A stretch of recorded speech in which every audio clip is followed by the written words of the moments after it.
Assalamualaikum warahmatullahi wabarakatuh. Selamat malam semuanya para penonton video ini. Pada video ini saya akan mempresentasikan jurnal erosi yang berjudul Degradasi Lahan Akibat Erosi pada Areal Pertanian di Kecamatan Lembah Sulawah, Kabupaten Aceh Besar oleh Rusdi M. Rusli Alibasyah dan Abu Bakar Karim.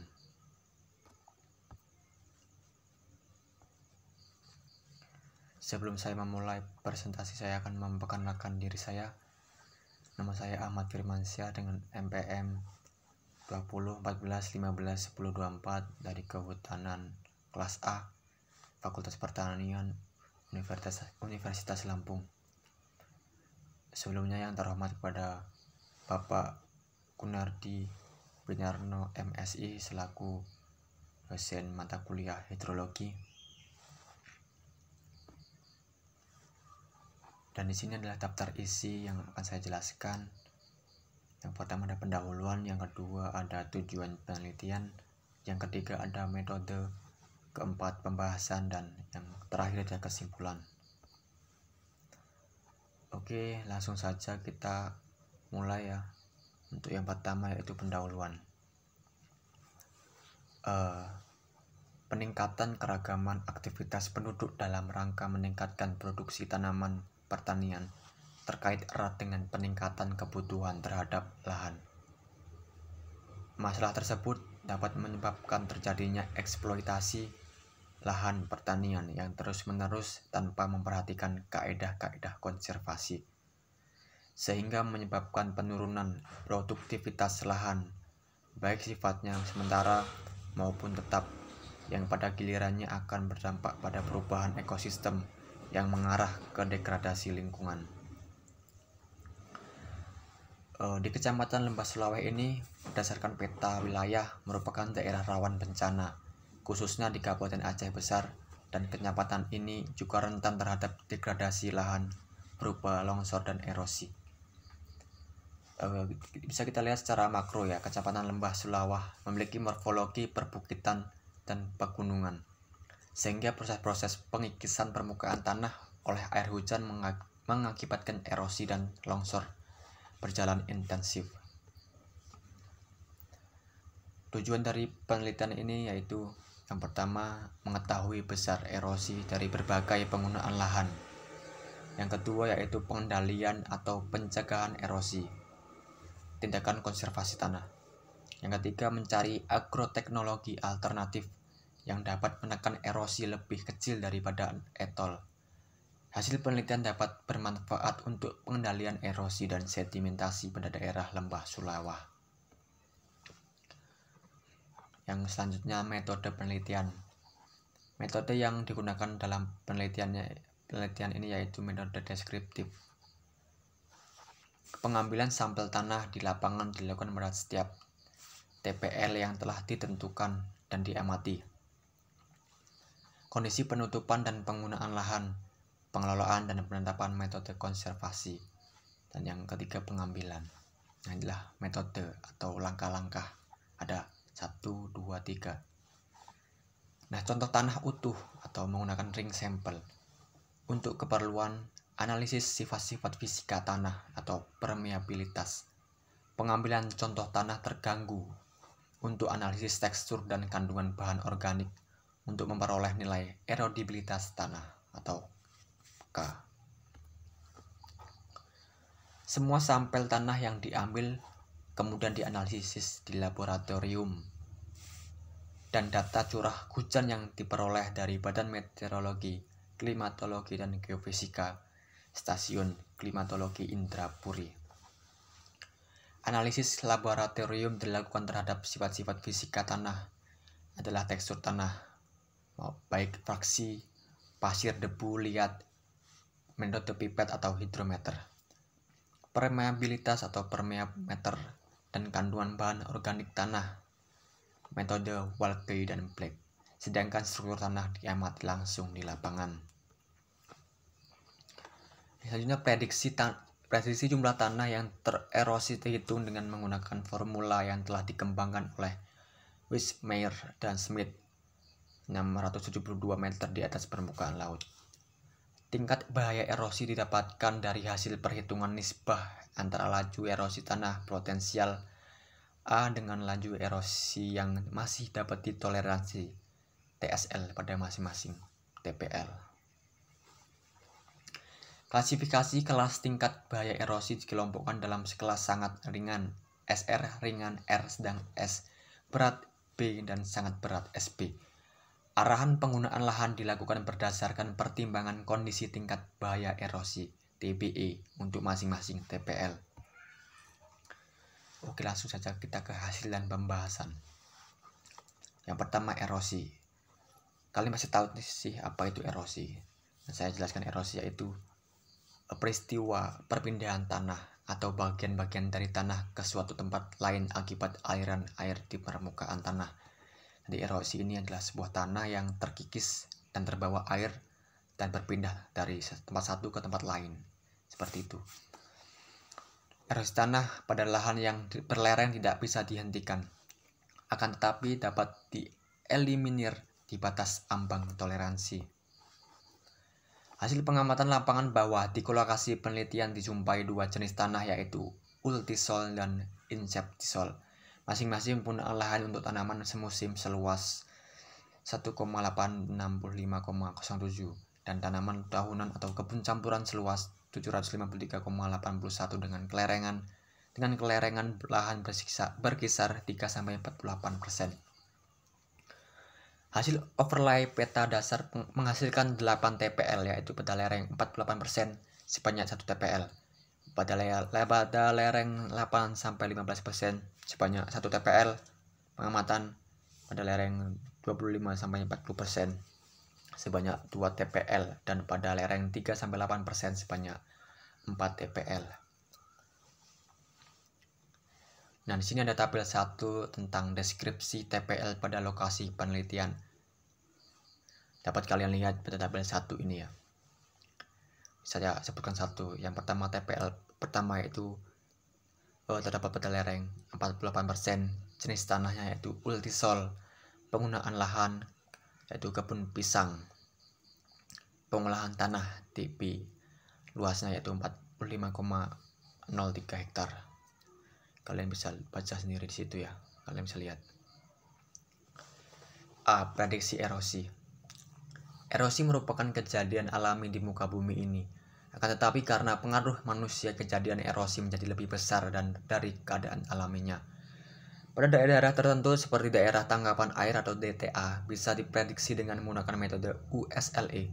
Indeks erosivitas hujan ditentukan dengan menggunakan metode USLE yang telah umum digunakan untuk memprediksi laju erosi yang disebabkan oleh air hujan dan aliran permukaan. Hasil perhitungannya disajikan dalam tabel 2. Nah, ini tabel 2 ya. Rata-rata curah hujan tahun 2002 sampai dengan 2011. Untuk penentuan nilai erosivitas, kalian bisa lihat di situ. Oke, langsung saja kita ke selanjutnya yang kedua yaitu nilai erodibilitas tanah. Resistensi tanah terhadap pengikisan dan transportasi partikel-partikel tanah oleh energi kinetik air hujan ditunjukkan oleh nilai indeks erodibilitas tanah. Nilai erodibilitas tanah atau K dapat dihitung dengan menggunakan persamaan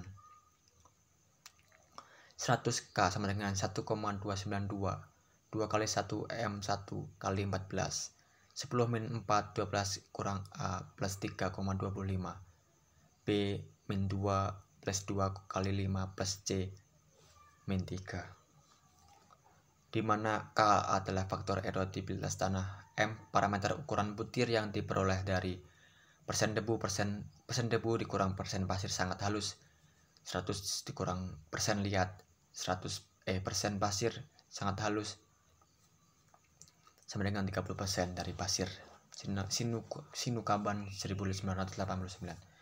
Yang A adalah persentase bahan organik, B indeks struktur tanah, C indeks permeabilitas tanah.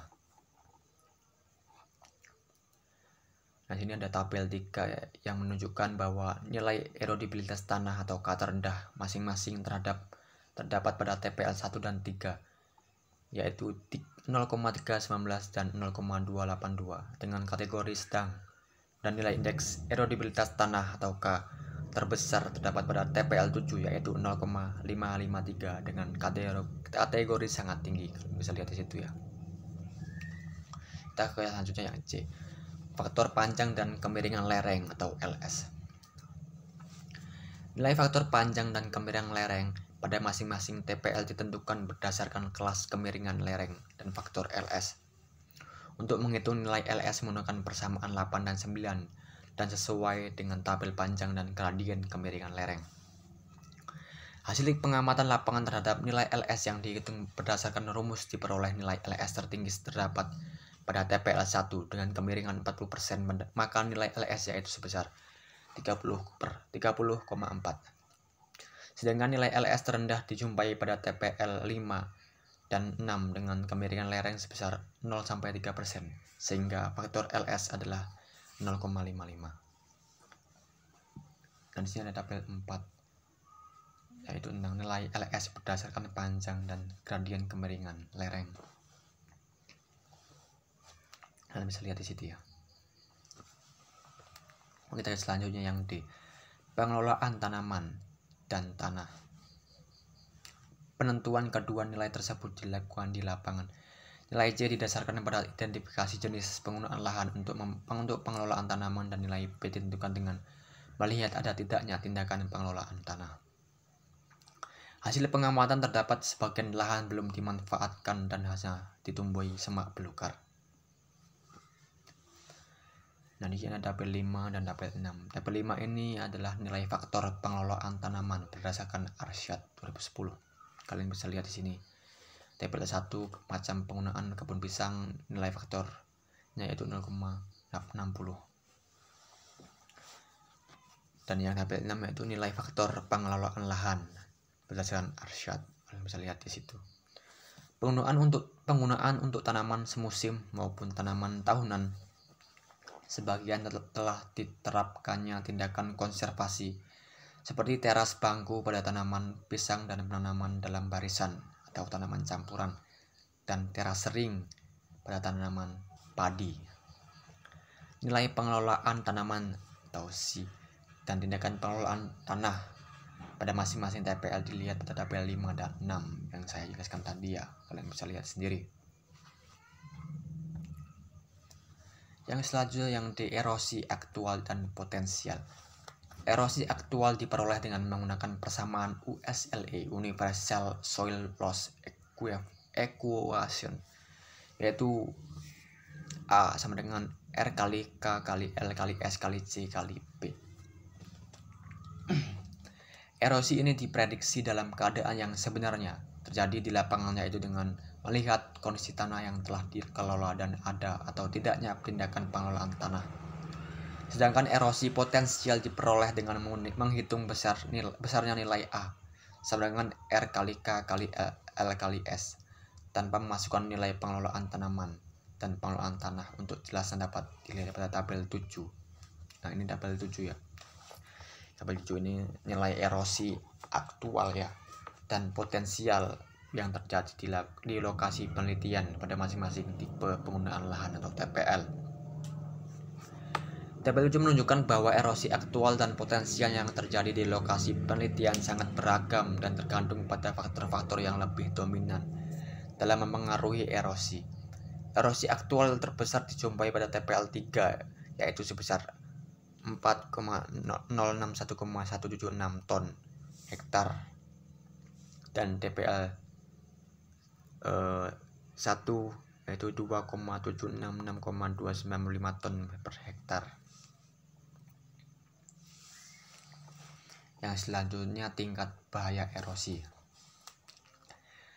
Bahaya erosi yang merupakan rasio antara laju erosi tanah dengan laju erosi yang masih dapat ditoleransi dapat dihitung dengan persamaan 10 yaitu TBE sama dengan A per TLS, di mana A adalah laju erosi tanah dan TLS adalah laju erosi yang masih dapat ditoleransi.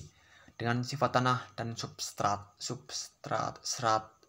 substrata pada TPL 1, 2, dan 7 adalah tanah kedalaman dangkal lebih dari 5 cm, maka besarnya erosi yang masih dapat ditoleransi masing-masing sebesar 9,6 ton hektar dan pada TPL 456.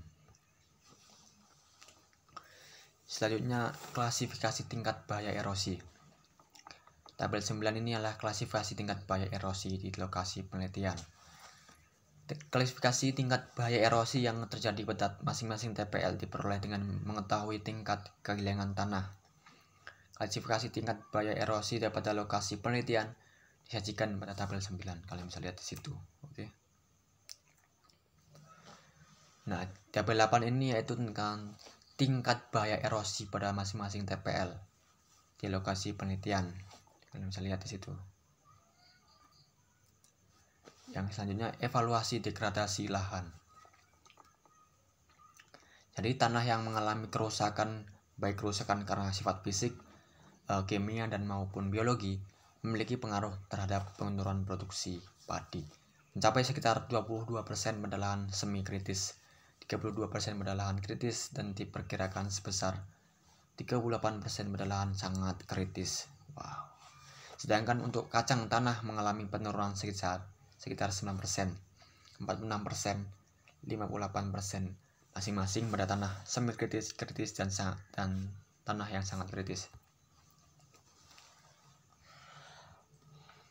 Selanjutnya, arahan penggunaan lahan.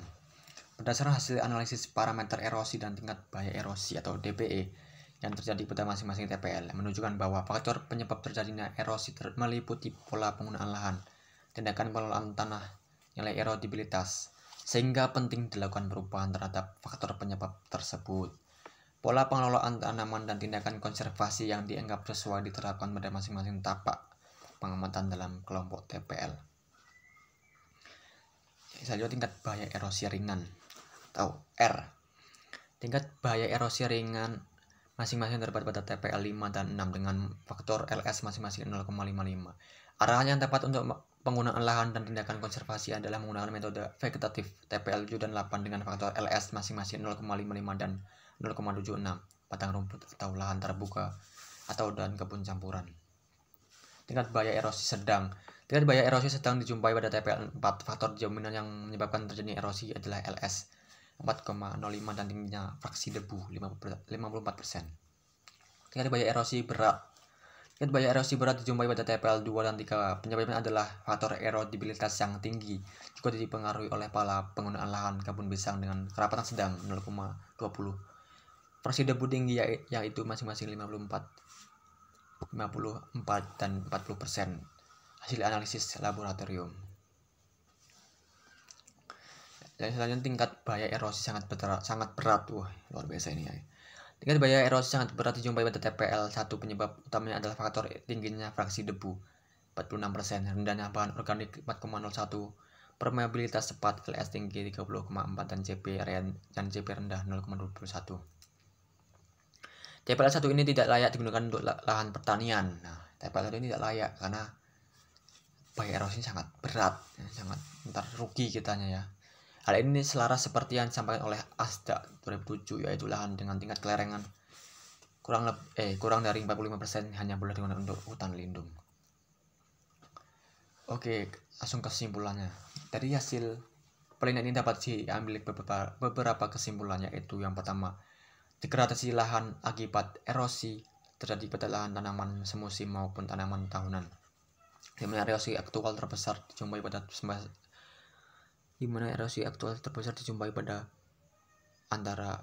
sebesar antara 2.766,295